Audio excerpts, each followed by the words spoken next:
നിങ്ങളുടെ favourite shows ഇനി ഒരിക്കലും മിസ്സാവില്ല. ഇപ്പോൾ C5 കാണും നിങ്ങളുടെ ഫേവറേറ്റ് ഷോ തികച്ചും സൗജന്യമായി. ഇതേ അമ്മയുടെ സ്പെഷ്യൽ എണ്ണയാ. ബ്രഹ്മി, കയ്യൂന്നി, കറ്റാർവാഴ അങ്ങനെയുള്ള ശരിക്കും കൂട്ടുകളുണ്ട്. ജോലിയൊക്കെ കഴിഞ്ഞ് ഭർത്താക്കന്മാര് വീട്ടിലേക്ക് വരുമ്പോ നാട്ടിൻപുറത്തെ ഭാര്യമാര് ചെയ്യുന്ന പൊടിക്കൈകളാണ് ഇത്. ഭർത്താവിന്റെ ക്ഷീണമൊക്കെ മാറ്റാൻ വേണ്ടി. ഇതാണ് ഞാൻ കുറച്ചു മുമ്പേ പറഞ്ഞ മാജിക്. അമ്മയിൽ നിന്നാണ് ഞാൻ ഇതൊക്കെ പഠിച്ച്. അമ്മ ഇങ്ങനെ എണ്ണ പുരട്ടി കൊടുക്കുന്നതേ അച്ഛന് വലിയ ഇഷ്ടാ. ശരിയാ, ഇനിയിപ്പോ ഞാനും ഇതിന് അഡിക്റ്റ് ആയി പോകുന്ന തോന്നുന്നു. അപ്പോ ഇഷ്ടായി അല്ലേ? പിന്നല്ലാതെ.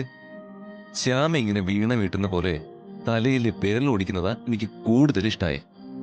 എന്നാലേ ഇത്ര ഇഷ്ടം മതി, ഞാൻ വീണ വീട്ടിൽ നിർത്തി. അയ്യോ ചതിക്കില്ല ശ്യാമ, പ്ലീസ് ശ്യാമ, പ്ലീസ്. അങ്ങനെ വഴിക്ക് വാ.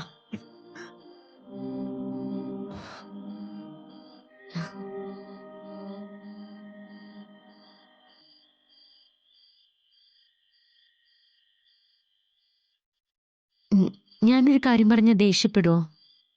പറയും, കേക്കട്ടെ. സാർ ഇതുവരെ അമ്മയെ ശരിക്കും മനസ്സിലാക്കിയിട്ടില്ല അല്ലേ?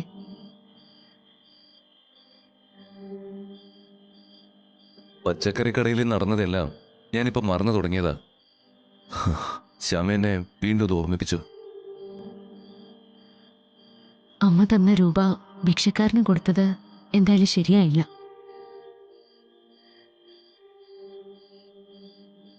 അധികം രൂപ തന്ന് അമ്മ സഹായിക്കാൻ ശ്രമിച്ചതാണെന്ന് സാറിന് നന്നായിട്ട് അറിയാം.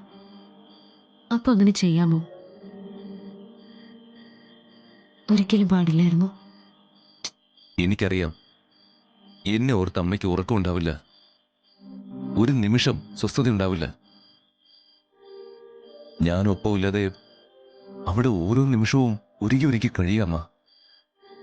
അമ്മ ഇങ്ങനെ അറിയാവുന്ന മകന് എന്നിട്ട് അങ്ങനെയൊക്കെ ചെയ്തത് അല്ലേ? അമ്മ എനിക്ക് തരുന്ന സ്നേഹത്തിന്റെ അത്രയും വേണമെന്ന് ഞാൻ പറയുന്നില്ല. കുറച്ച് സ്നേഹം, ഒരു പരിഗണന. എന്റെ അമ്മ എന്റെ ഭാര്യയ്ക്ക് തരാത്ത എന്താ? അത് വേണ്ട, ഒന്നും പറയണ്ട.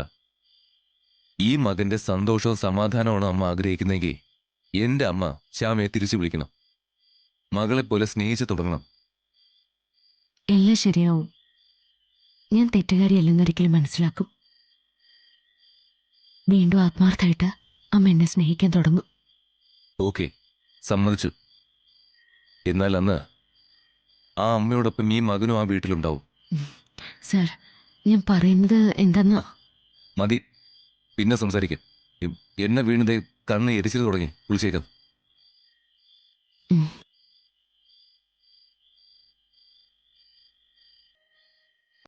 ഡൗൺലോഡ് ചെയ്യൂ C5 ആപ്പ്. കാണൂ എല്ലാ എപ്പിസോഡുകളും സൗജന്യമായി.